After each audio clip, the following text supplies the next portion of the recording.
My name is Dayo, D1 Adene, but you can call me D1. You're watching the mid-morning show on BCOS. Don't touch that. Morning, you're welcome to the mid-morning show on BCOS television. We are glad to have you join us. It's a beautiful, beautiful Monday morning, and we have a lot of wonderful discussions, hot topic lined up for you today. My name is Ife Olua Olaoye, and of course, I'm not alone. Yeah, it's good to be here again on the show, mid-morning show this morning. My name is Oluwagbemiga Olabisi, and thank you for joining us on this Monday edition of mid-morning show. Ife Olua, it's good to have you this morning. How's the weekend? It was emotional. It was an emotional one for me. Yeah, one of the news over the weekend was the death of one of our Nigerian Nollywood actor, that is Taiwan, popularly known as Ogogo. It's saddened, but of course, everyone here, we are on transit, and we wholly pray that we live long and do well when we are here on earth. Yeah, and our hearts are with the family, of course. Yeah, right. Okay, before we bring in our guest for today and talk about the topic of discussion for the day, let's go see this feature on human rights. We'll be right back.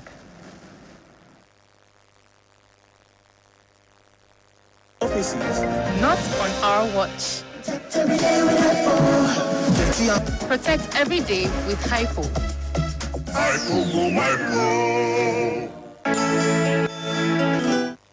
Since the arrival of the first humans on Earth, the idea of human rights have become important and also connected to human happiness, existence, and survival. Human rights are the basic rights and freedom that belong to every individual in the world,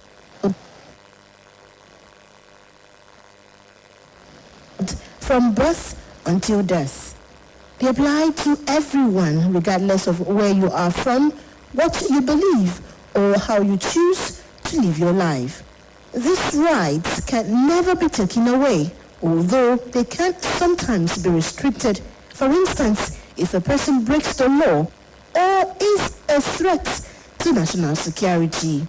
Human rights are a set of legal protections in the context of a legal system, where in each system itself is based upon the same set of basic human rights. Fundamental rights in Nigeria are protected under the most current Constitution of 1999.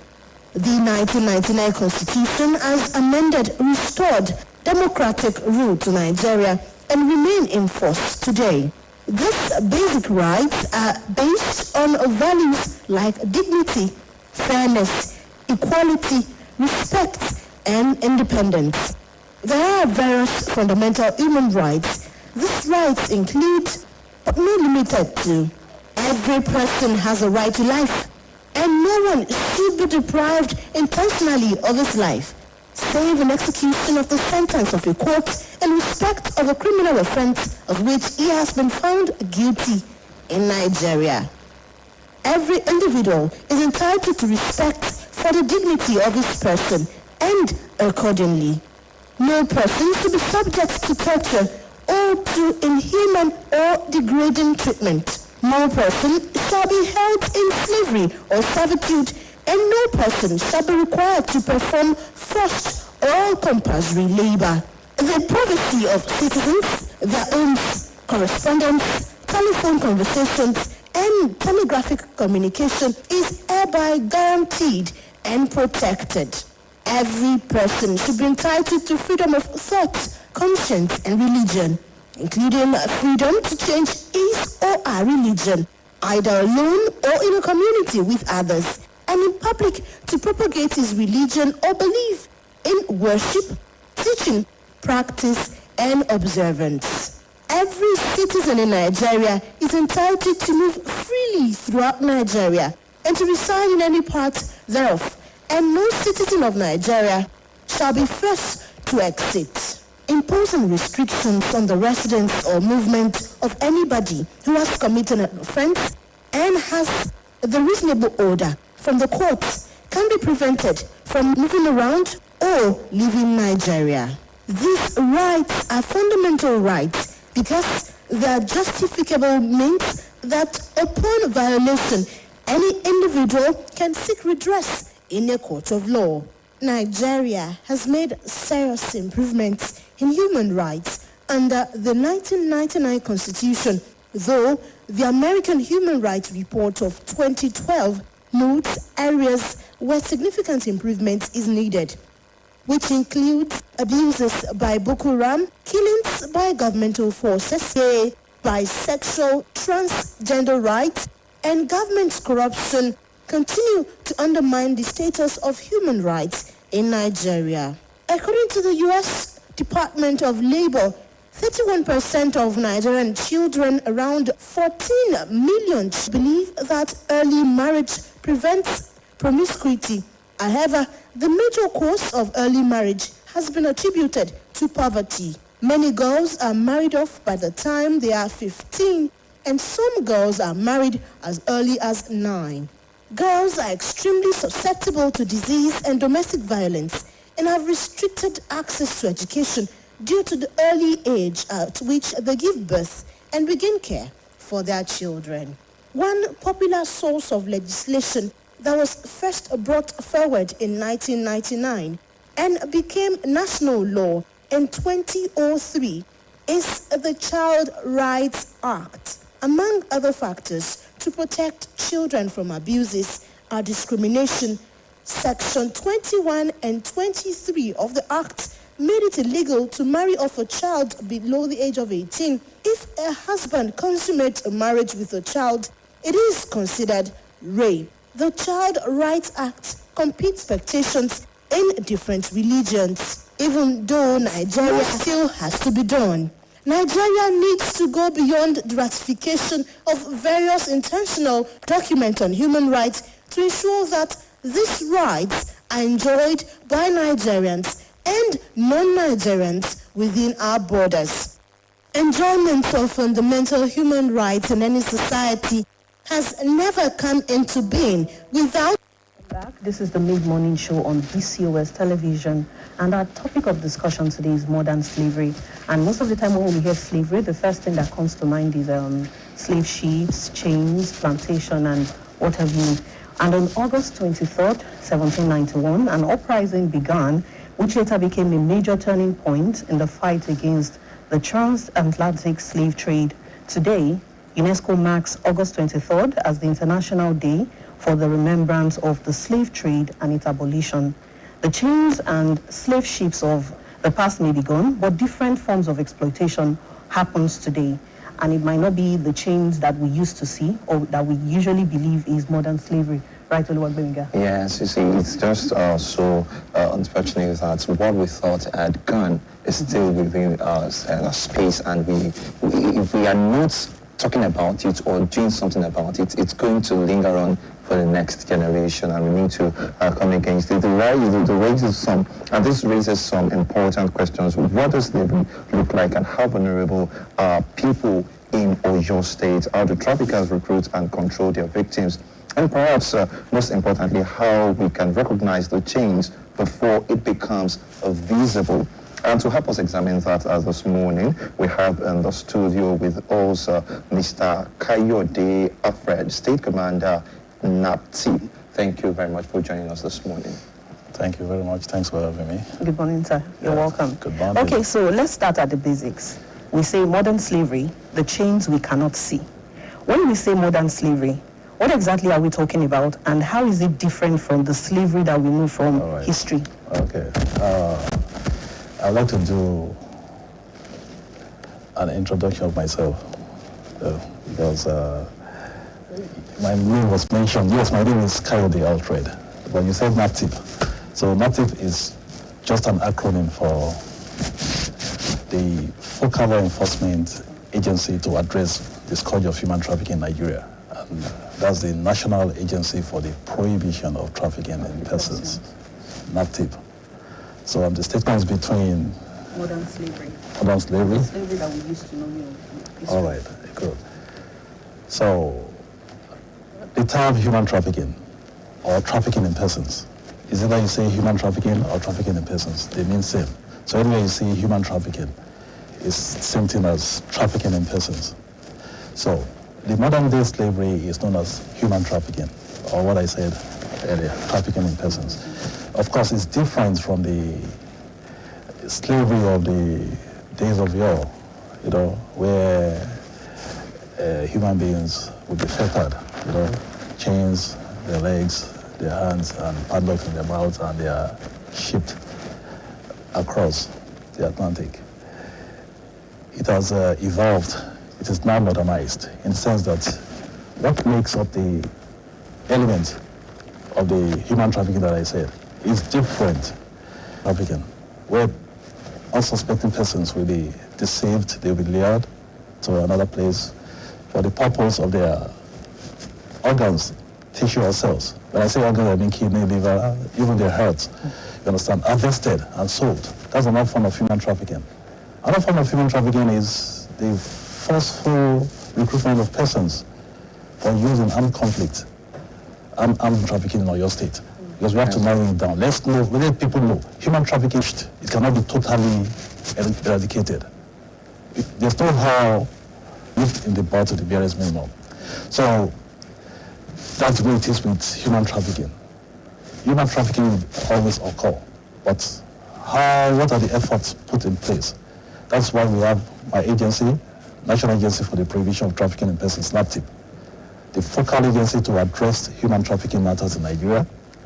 The mandate is not limited to the investigation and prosecution of cases of human trafficking, We investigate cases of human trafficking, we arrest human traffickers, we rescue victims of human trafficking, we detain the traffickers, we rehabilitate the victims of human trafficking, we prosecute the traffickers.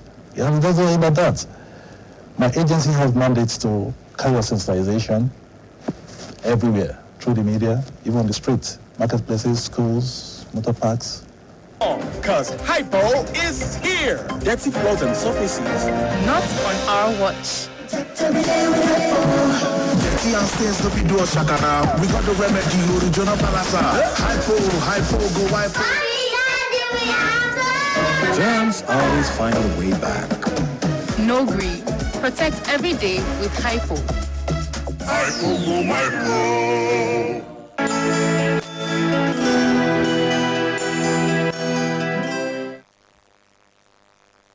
All right, so welcome back to the Mid-Morning Show on BCOS Television. Before we went on that commercial break, and we're talking about Oyo State, and why is it? Because it has been said that Oyo State is the source, as transit and also the destination. So what makes Oyo State vulnerable?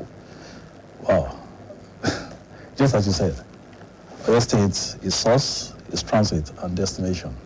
Oyo State shares border with international borders with the Republic of Niger. So when we say Oyo State is source, it means that persons are recruited from Oyo State and trafficked to other countries. And let me just say this, you see, human trafficking is just limited from Nigeria to other countries. Human trafficking could also be within Nigeria. There are two types of human trafficking. We have the internal and we have the external. So when we say internal human trafficking, it means human trafficking taking place within the geographical confines of Nigeria. When we say external, it means from Nigeria it could even be to the nearest country, to the next country. So we have the internal and we have the external types of human trafficking. Now, Oyo State, source. Persons are recruited from Oyo State and trafficked across the borders to other countries. So it makes it source. That will be, let's say, Mali, or even Republic of Benin. But they have to pass through Oyo State to get to that country because they have to cross the borders. So based on that, you see Oyo State is transit, passing through. All that's understood. Now, destination in the sense that human trafficking originating from, it could even be from Togo or Republic of Benin. We have seen instances where underage persons are recruited from Togo and made to come and work they are exploited here in Oyo State. Or even from the southeast, or from the south-south, even from Lagos, or anywhere. But the destination where they will be exploited is Oyo State. So that's what makes it destination. So origin, that is source, transit, and destination.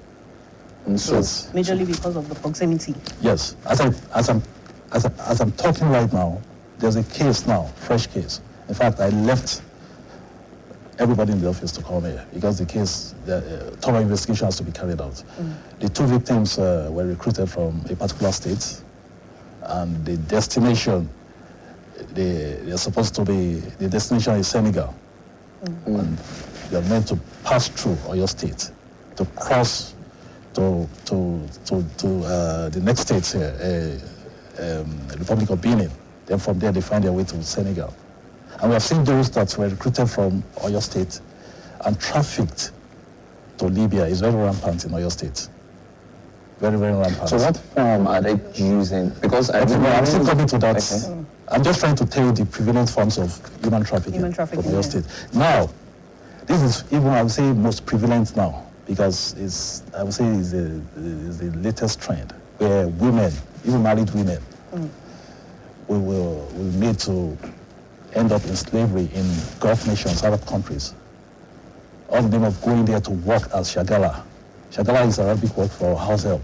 And it's, I don't know, every now and then my phone, I'll be receiving voice notes from strangers claiming that they are in Kuwait, they are in Oman, they are in Lebanon, they are in Iraq, different countries, they are in Egypt. Is there an agency that does that? Because I know that many years ago, it's always maybe one auntie, one family members that will come and say, I want this. So is there an agency now? Has it changed? Sorry, agency that maybe there is some people, like a group of people that now source for these people they want to exploit, or it's just still family members or someone that... Yeah, we are seeing family members, yes, but it's not so rampant again. Because see, when we say modern day slavery, it means everything's modernized. It's no longer like the archaic way of recruitment. Now, what we have now is what I call technology-driven trafficking in persons. That is technology-driven human trafficking. Going by statistics, majority of these victims of human trafficking were recruited online. So when I say technology-driven human trafficking, it means the use of technology devices such as smartphones, computer devices, the internet, to deceive people and get them recruited for exploitation. But how do they do it successfully? Yes. Do you know that on Friday, around 4 p.m., I received a call. Our address is online. If you check our website, then the hotline is there. And the person called me, where are you coming from? The person didn't even introduce himself. He just said, hey, I want to collect clearance from you. And I say, who are you? Who do you want to speak with? And I say, is that a NAPTIP? I say, yes, NAPTIP. I say, what is the problem? He say, hey, I want to travel out.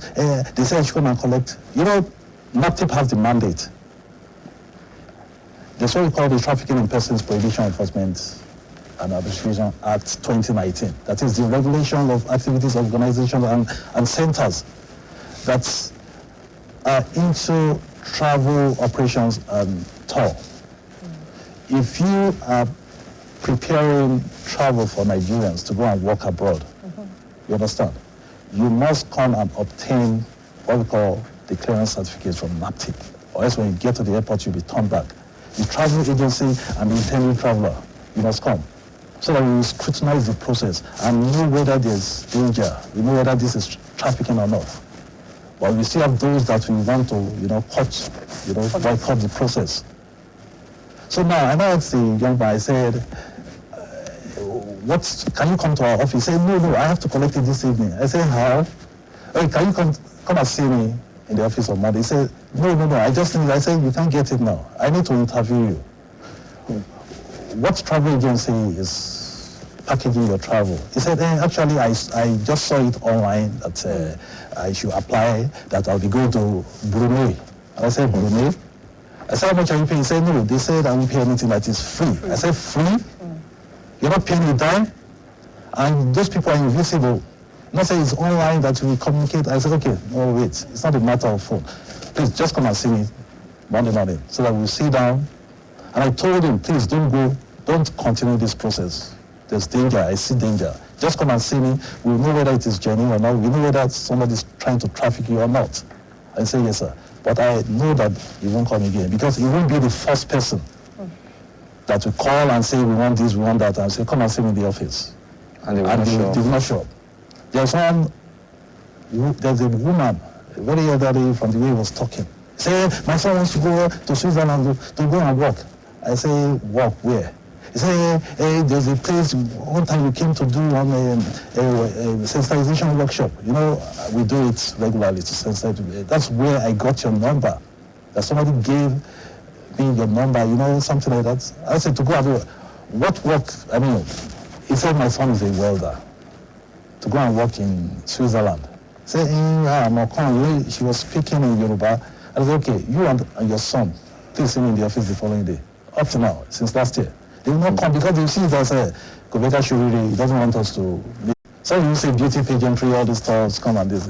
These are ways in which unsuspecting persons are lured and eventually exploited.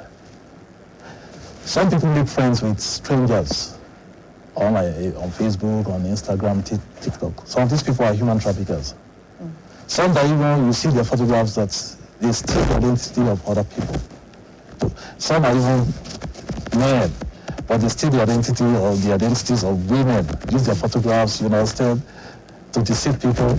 And they grow. Some, they make friends with you, they even send money to you just to get your confidence. And by the time they hit, you understand, you will suspect. You end up where you never expected. So this human trafficking is real, it's modernized now. I told you, it's, the way we see things now is technology driven. Yes, thank you. So thank you. Yes, sir. All right, we'll go on a break now. When we come back, the discussion continues. The home is under attack, but not for long, because Hypo is here. Dirty floors and surfaces. Not on our watch. Dirty and stains, no do a shakara. We got the remedy, original palasa. Hypo, go hypo. Germs always find a way back. No greed. Protect every day with Hypo. Hypo, go hypo. You're welcome back. The discussion is still on modern slavery, the National Agency for the Prohibition of Trafficking in Persons, NAPTIP, or your state command, Ibadan. Now, before we went on that break, you've cited some examples about some cases that you've treated, and you've mentioned young women, married women. You even mentioned the case of a young man. But who would you say are most at risk for trafficking in persons or human trafficking? Everybody's at risk. Everybody. So it's not limited to a particular gender or age. It's not. That's where I was going. I meant I was lay emphasis on that. Because when we say human trafficking, what comes to the average mind is, oh, women and children. But it goes beyond that. Men, able-bodied men, get trafficked. Okay, now look at what is going on in Oyo State. On my table right now, in the last 5 months, at least 6 different cases of young men recruited from Oyo State, deceived that they will travel to Russia to go and work in factories, only for them to get to Russia and be forced to join the Russian army. And they take them to the war front. And you can be rest assured that these are people that are used for, you know, there's something we call, I'm trying to, I recall it this time. They put them in front of the wall so that when the bullets are coming. As a shield? Yes, as shield, you understand? They are the ones that, you understand? So, because we have seen relations, we have seen, in fact, there was a particular man that, he said that he gave the trafficker, you know, all these traffickers, they parade themselves as travel agents. Yes. You understand? But they are human traffickers. The real travel agents are there. The umbrella body for travel agencies in Nigeria is NANTA, National Association of Nigerian Travel Agencies. They have their branches in all states, and we know them. And they go by the regulations. But one random person, out of greed, out of wickedness, you just say, I'm a travel agent. to some people that are not well informed.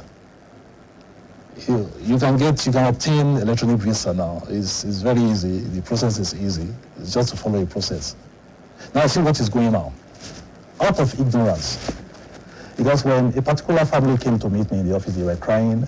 Our son traveled to Russia, and we started hearing from him. We were communicating, we were chatting. All of a sudden, he was trying to tell us that the job they said he would do there was not what was promised. You understand? That it seems they were talking about joining the army, you understand? And they suddenly didn't hear from him again, because they collected the guy's phone and the international passport. And that's one of the indicators of human trafficking. The moment you get somewhere and your international passport is seized and your means of communication is confiscated, then that person is in big trouble. Not one person, not two. In the last 5 months, I have 6. In fact, one of them is a university graduate. And I asked the parent, there was a particular parent I asked. He said, actually, I gave the travel agent, I said, the trafficker, the sum of 2 million. I said, with 2 million, your son could have used it to get into Russia, that he would join the army. That now, he said, you should go ahead. I said, what do you expect? Somebody that joined the army, what do you expect? That anything could happen? I said, are you aware that Russia and Ukraine are fighting? You can check it. Please Google it after this program, or anybody can Google it now. It has been in the news since late last year. At least I know so many, the major newspapers in Nigeria carry the story that over 500 Nigerians deceived and recruited into the Russian army. And 54, as at about 2 months ago, confirmed dead out of over 500.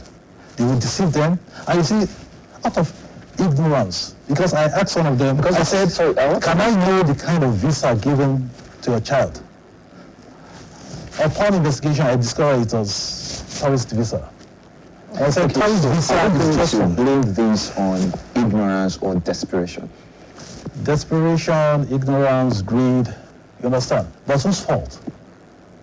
Whose fault? If you could put up 2 million naira, who says people cannot make it in this country? Who says don't you think it's because they're not aware enough? I mean, if the awareness is there. Some are really aware, but they're just out of desperation. Look at the person that called me on Friday. I was telling him, please don't go anywhere. See me in the office. I know he won't come. Because I was telling him, if you see the way he was, and they said I should collect the clearance. And you know, I said it earlier that NAPTIP has the mandate to issue clearance certificates. You understand? So intending travelers, if you are traveling, if you are intending to travel out to go and work as a Nigerian, you are supposed to come with your travel agent, and we scrutinize the process. And when we discover that there's no element of trafficking, we will issue the clearance certificate. That reminds me of 2 married women mid last year that came to meet me. In the office. Like 2 weeks before they came to meet me, an elderly man came to meet me in the office and introduced himself. And he said, why did you people turn back my children at the Abuja airport? And I said, I don't get. And I said, his 2 daughters were built to travel. I said, where to? He said, to Cairo. I said, to go and do what? He said, to go and work. I said, how much did they pay? He said, nothing. For the international passport, to even get the visa, and the flight ticket, because they will go by flight. He said, nothing. I said, congratulations, sir. Our agency in Abuja, they discovered that their children did not have the clearance certificate, and they turned them back. And he didn't really understand. The following week, the 2 women came to meet me in the office that, sir, we want to collect our international passport. I said, did I collect international passport from you? He said, your headquarters in Abuja. And I sat them down. I said, what happened? They told me. They said they turned us away at the airport. They didn't allow us board flight. I said, because you didn't have the necessary document, the clearance certificate, you should have obtained the clearance certificate. What we did was in your own interest. Right now you have started languishing in exploitation. All right, we'll take a break now. When we come back, we're going to talk on what are the things that when people start seeing, then they should be. The red flags. The red flags, right? We'll take a break now. We'll be right back.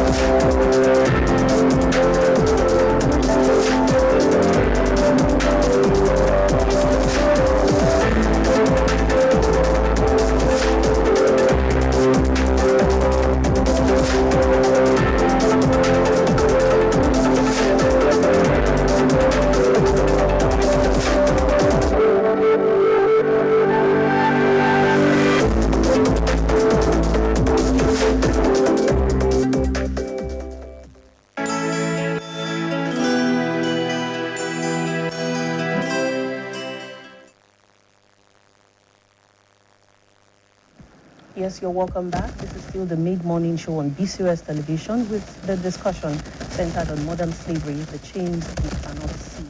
Now, before we went on that break, we did see a quote, Abraham Lincoln, that says, "Those who deny freedom to others deserve it not for themselves." Yes, speaking on slavery and freedom. Okay, yes, we have it on now. We'll see when we get to that. We ask that what has been done to people that perpetrate this emails because it has to do with something like this. If they deny people freedom, then are they also being denied their freedom? We come to that. All right, so before we went on that short break, I was asking that what are the red flags so that when people start seeing, they will know that these flags need to be considered an issue. Yes. The red flags are there. But some people see red flags, but they ignore. It is our duty to keep letting people know those red flags so that they will not fall into the dragnet of human traffickers. Before I talk about the red flag, please just give me a minute because I don't really have time. I don't know when next I'll come to a show like this. Even though we go to, it's part of our mandate to sensitize people, you understand, on radio, on TV, or whatever. You see, human trafficking, just as we discussed, it's not exclusive, it's not limited to women. Even children are affected as well. Do you know that there's some human traffickers that specialize in buying and selling babies, infants, children? That's another form of human trafficking. That is understood. The baby factory thing, it contravenes a particular section in the Trafficking in Persons Prohibition Enforcement Act 2015. Some people specialize there, you understand? Some people specialize in the use of children, underage persons, for creation of pornographic content. That's another form of human trafficking. Because some people don't know about it. It has happened. There's a particular place in Oyo State that sometime back we had to investigate and arrest two brothers. Of course, they were prosecuted. They were generating content online using underage persons and selling the content. How were they able to gain access to these children? And that's what you say. You see, some parents are so careless. You allow your child unrestricted access to the internet. You give them phones, you don't know what they are doing. They make friends. And I tell you that there's what we call growing. You make friends online, you become very friendly to the extent that you volunteer to send money to them just to get that confidence. Just look at children that don't know anything. Before you know, you send money, you become friends, you chat with them regularly. The next thing, you start demanding their nudity. Okay, you snap this guy. And they said it, they have sites online that all these things are selling like hot cakes. You understand? There are pedophiles everywhere. So that's one form of human trafficking. So it's not just this issue of sexual exploitation. Even sexual exploitation comes in different forms. We have, brothel keeping. When you keep a brothel that's based on our act, an active act, that harbors a person under 18 years. But most people are aware of the red flags, while some people are not. So please. Now, okay, the red flags, and let's go straight to the red flags. I talked about that guy that called me on Friday. Please tell me, online, You say, how did you get to know these people? You're not online. I don't know where they live. You don't know them physically, yeah? But they offer to sponsor you abroad free of charge. Is it that they don't have relations? Is it that they don't have their own brothers and sisters? They could do that too. When somebody offers you free, so somebody will just say, okay, somebody you are just meeting, say, I want to sponsor you. Is it that they don't have what to do with their money? Or is it all their family members they have helped? Okay, when somebody tells you, don't tell your parents, don't tell your friend, oh, I'm just trying to end secrecy. That's a red flag. When somebody tells you, okay, you don't have money, what will happen is that when you get there, I'm going to sponsor you. But when you get there, you pay me so amount of money. That's what we call debt bondage. It's a red flag. When you get there and somebody tells you, bring your passport. They seize your passport, they seize your phone, they monitor you, they restrict your movement. These are red flags. But by that time, it's already usually too late. Yes. So when you meet somebody and the person is telling you, I want to help you.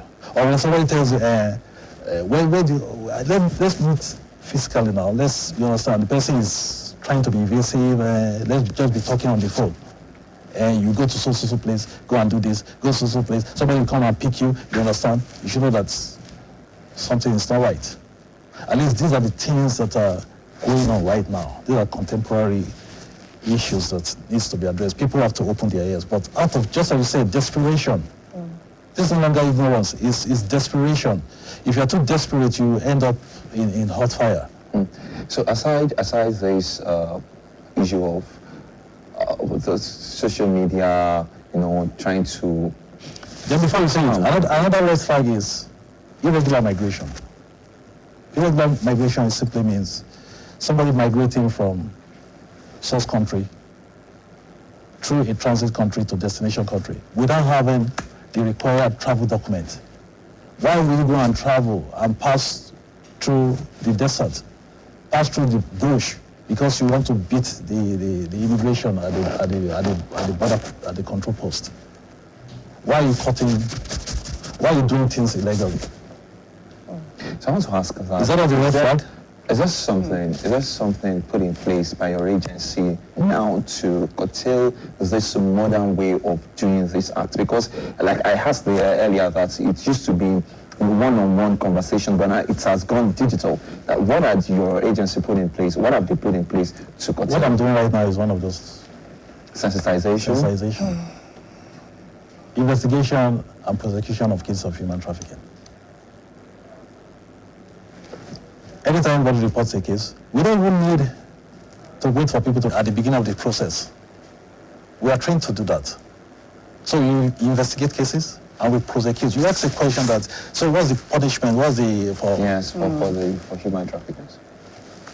When I introduced myself, I introduced my agency. I said the focal law enforcement agency to address human trafficking matters in Nigeria. Human trafficking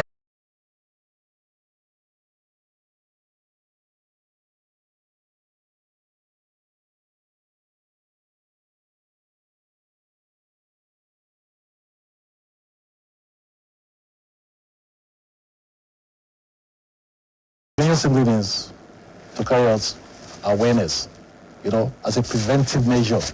When people are adequately sensitized to know the dangers, to know that human trafficking exists, to know that human trafficking is a crime, to know that there are dangers, there are some red flags, just like I mentioned a few.